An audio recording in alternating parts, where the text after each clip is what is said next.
je pense que aujourd'hui la situation sociopolitique togolaise semble un peu plus compliquée. Et par rapport à ce que tout le monde pensait, que juste après les élections législatives derrière et que tout va s'arranger et tout va aller dans les normes. Malheureusement, ce n'est pas le constat. Aujourd'hui, il n'y a plus quand même un secret pour personne qu'aujourd'hui les enseignants sont dans une situation tellement difficile.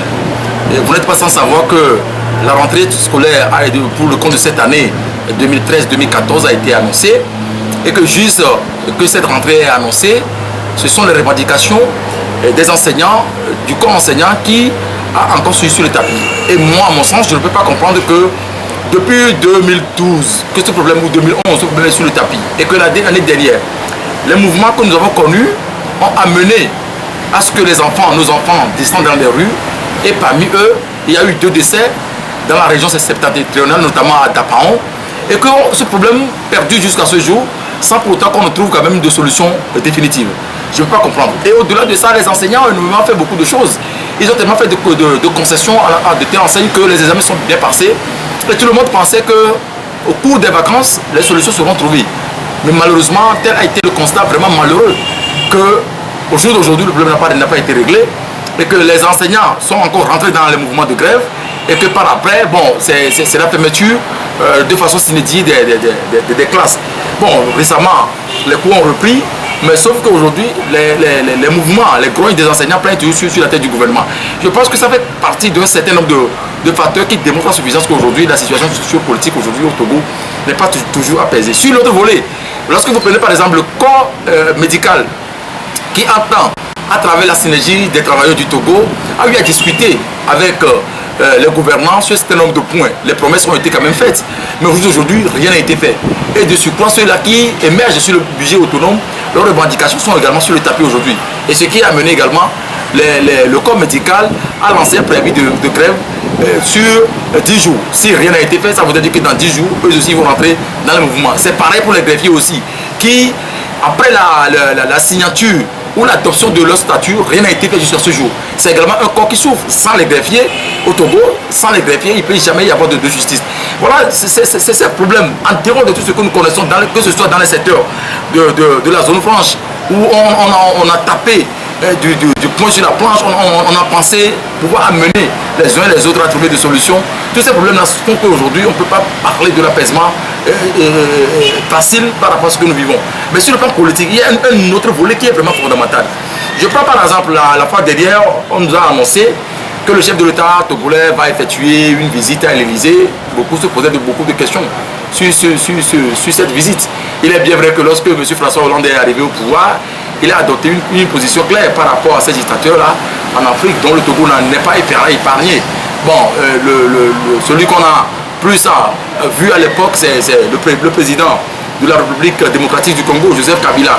Maintenant, après qu'il y a eu tous ces problèmes ou toutes ces tentatives à ce que Fonasibé soit reçu, surtout que lorsque Hollande était arrivé, aujourd'hui on nous a annoncé que c'est chose faite et c'est ce qui s'est passé récemment. Mais ce que moi je n'ai pas compris dans tout ça, tel que cette information a été annoncée avec tellement de boucans sur les réseaux sociaux, que ce soit au niveau de ceux-là qui sont proches du pouvoir, que les presses qui sont proches du pouvoir, les organes qui sont proches du pouvoir. Aujourd'hui, on constate que c'est une visite qui a été effectuée. Et lorsque vous scrutez un tout petit peu par rapport à l'autre de cette visite, ce n'est pas une visite qui promet beaucoup de choses, moi, à mon sens, pour le peuple togolais. Parce que, quoi qu'on dise aujourd'hui, que ce soit les responsables du MEDEF qui ont rencontré Fonasibé, je pense que les uns et les autres sont revenus sur le principe de l'apaisement, notamment sur le principe de la séparation des pouvoirs en matière de démocratie. Si la justice aujourd'hui est manipulée, si aujourd'hui l'exécutif n'arrive pas à mener les actions exécutives dans le bon sens, si le pouvoir législatif n'arrive pas à contrôler l'action du gouvernement, il y a un véritable problème en la matière. Donc je pense que ceux-là à qui on a rencontré la fois dernière, qui pensent quand même venir au Togo investir, je pense que venir investir au Togo c'est une très bonne chose. Mais dans un pays où le problème est toujours de taille, où on n'arrive même pas à respecter le minimum, je pense que le problème là doit quand même arriver à trouver des solutions. Maintenant sur l'autre volet, sur la visite elle-même, vous n'êtes pas sans savoir qu'aujourd'hui il se dit beaucoup de choses. Le chef de l'État, bien sûr, il a été reçu à l'Élysée par M. François Hollande. Mais beaucoup se posent énormément aussi la question de savoir pourquoi c'est un préfet qui a reçu M. Foyna Sibé de l'autre côté. Et il y a également ce débat dans le pays. Et de l'autre côté, il a quitté Paris pour se rendre de l'autre côté à une conférence afro-arabe. Et au-delà de tout, on promet également beaucoup de choses. Tantôt, c'est le groupe Bolloré qui va faire ceci, tantôt, alors qu'aujourd'hui, le constat est là. Le peuple togolais, le peuple lambda n'arrive même pas à manger deux repas par jour. Et les élèves sont là, les difficultés au niveau des ménages sont là, et le pays vit dans une incertitude totale. On ne sait pas ce qui peut se passer.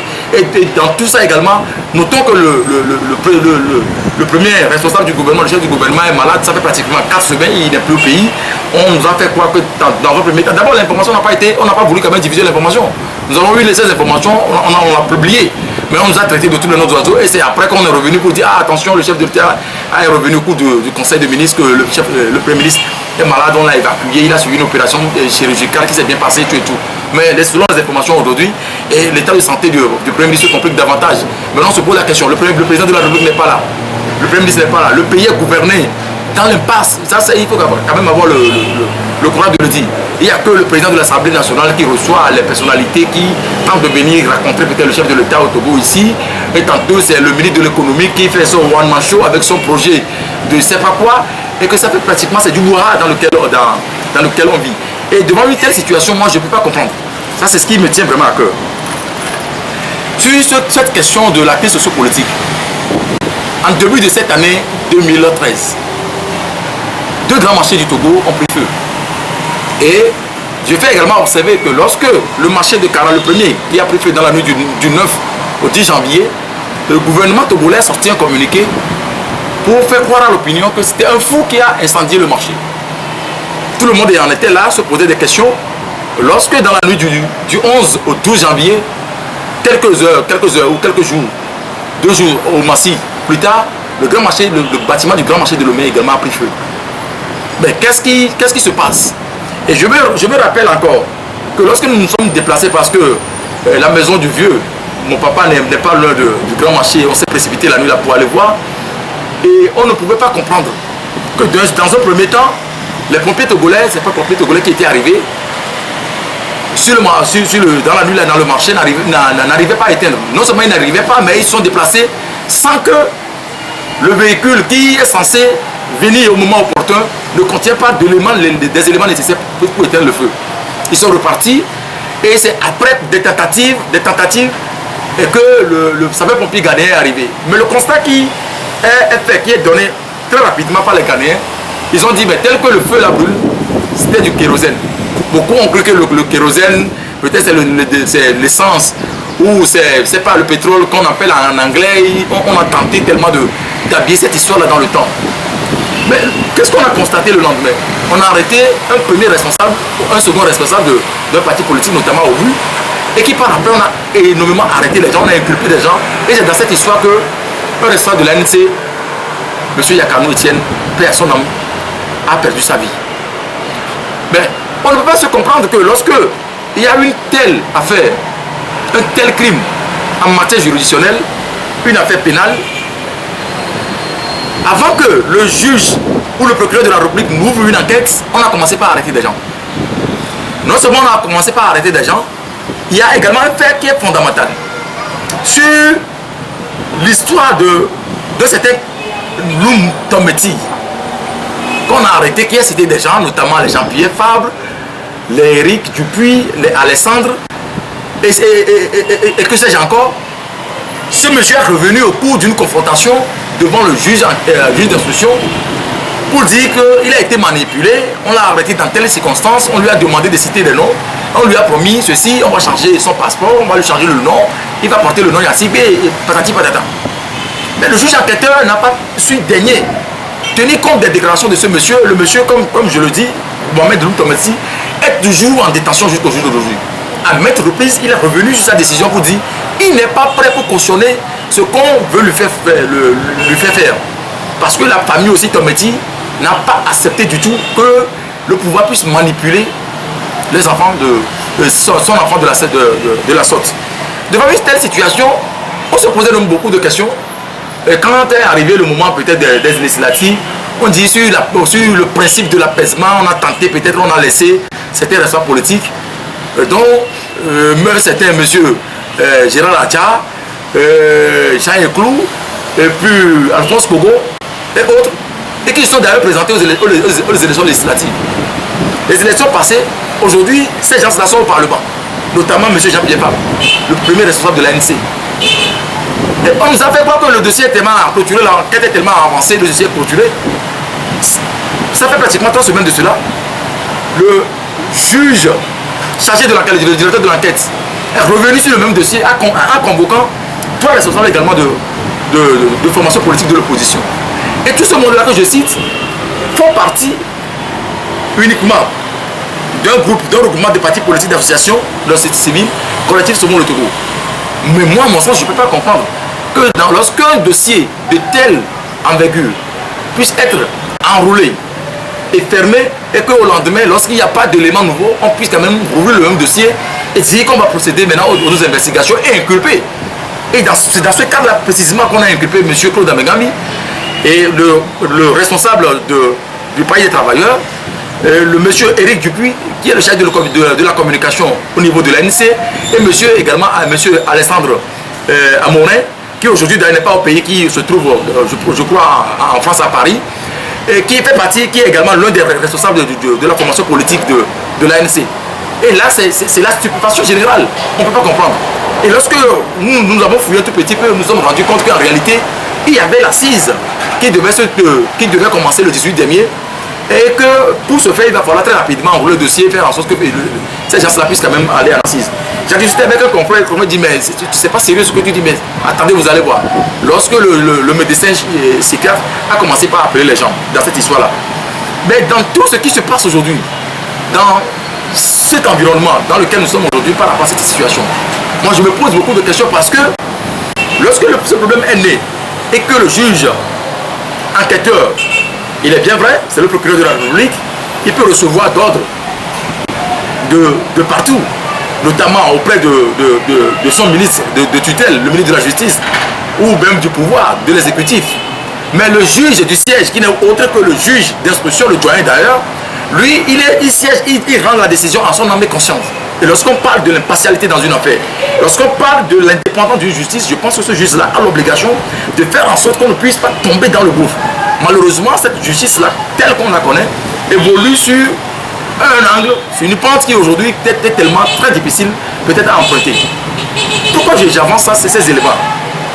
Lorsque l'homme a avancé des éléments en présence des avocats, en présence de ce monsieur, du doyen des juges d'instruction et du procureur de la République qui n'est que le juge enquêteur, qui a été manipulé dans un pays normal, le bon sens voudrait quand même que ceux-là qui sont encore en détention dans cette affaire retrouvent rapidement leur liberté provisoire, ne serait-ce que liberté provisoire.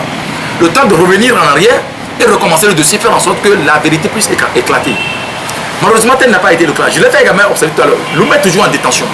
Bien qu'il soit toujours malade, il est souffrant, il est toujours en détention. J'ai eu à rencontrer l'un de ses proches la fois dernière, j'ai eu énormément beaucoup de choses. J'ai vu beaucoup de choses que peut-être l'occasion viendra où on va quand même les dévoiler. Mais au-delà de tout, on dirait que le dossier est déjà clôturé, on ouvre le dossier, on inculpe les gens. Et au même moment, il y a un médecin psychiatre qui commence par appeler les gens.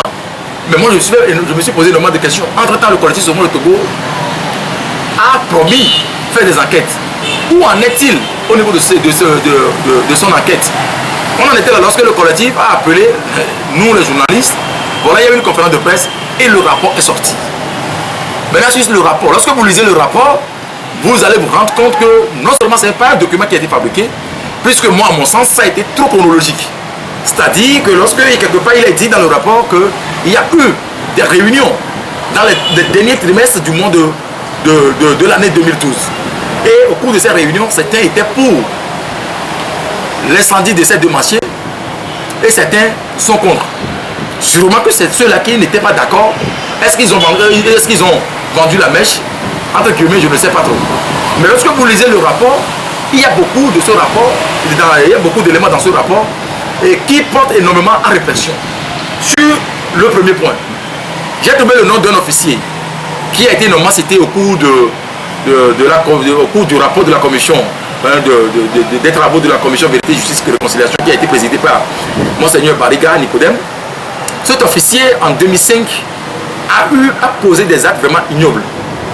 Et je me rappelle également que le cours du procès de Kpacha Sigbe, le même officier, est monté au créneau à la barre, bien sûr, parce qu'il a été nommé, il a été cité nommément par Kpacha Sigbe. Le juge a pris soin de l'inviter au procès, on lui a donné la parole. Il a donné sa part de vérité, puisque c'est lui qui a conduit les éléments qui sont partis tirer dans le domicile de M. Kpacha Sigbe. Et lorsque Kpacha Sigbe tentait à expliquer le problème à l'époque au juge, il a dit ceci, je cite: vous voulez faire croire que vous n'êtes pour rien. Vous pouvez beau juger de votre innocence, vous n'allez pas sortir de cette affaire. Mais malheureusement, qu'est-ce qu'on a constaté? Les gens ont dit qu'ils ont été torturés. Le rapport de la Commission nationale des droits de l'homme est revenu là-dessus, a confirmé bien qu'il y a eu la manipulation de ce rapport-là. Mais le vrai rapport est revenu pour dire effectivement que les gens ont été torturés. Mais je prends également le cas d'un accusé au cours de ce procès-là qui a démontré à suffisance. Il s'est déshabillé au cours de ce procès, a montré qu'il a été torturé. Il a montré même les traces des sévices corporels qu'il a suivis au niveau de l'Agence nationale des renseignements. Mais après tout, les exceptions que les avocats ont soulevées, que ce soit au niveau de la torture, parce qu'en réalité, pour obtenir des aveux, il ne fallait pas quand même torturer les gens. Les gens ont été torturés. Mais ces exceptions ont été jointes au fond. Tous ont été joints au fond. Et après, on a vu que dans ce dossier de Kpacha Sigbe, beaucoup ont été condamnés à 20 ans, 10 ans. Il n'y a pas eu de relâche. Tous ont été condamnés. Leurs droits ont été tellement déchus pour les empêcher de se présenter à une élection quelconque, pour des raisons vraiment politiques.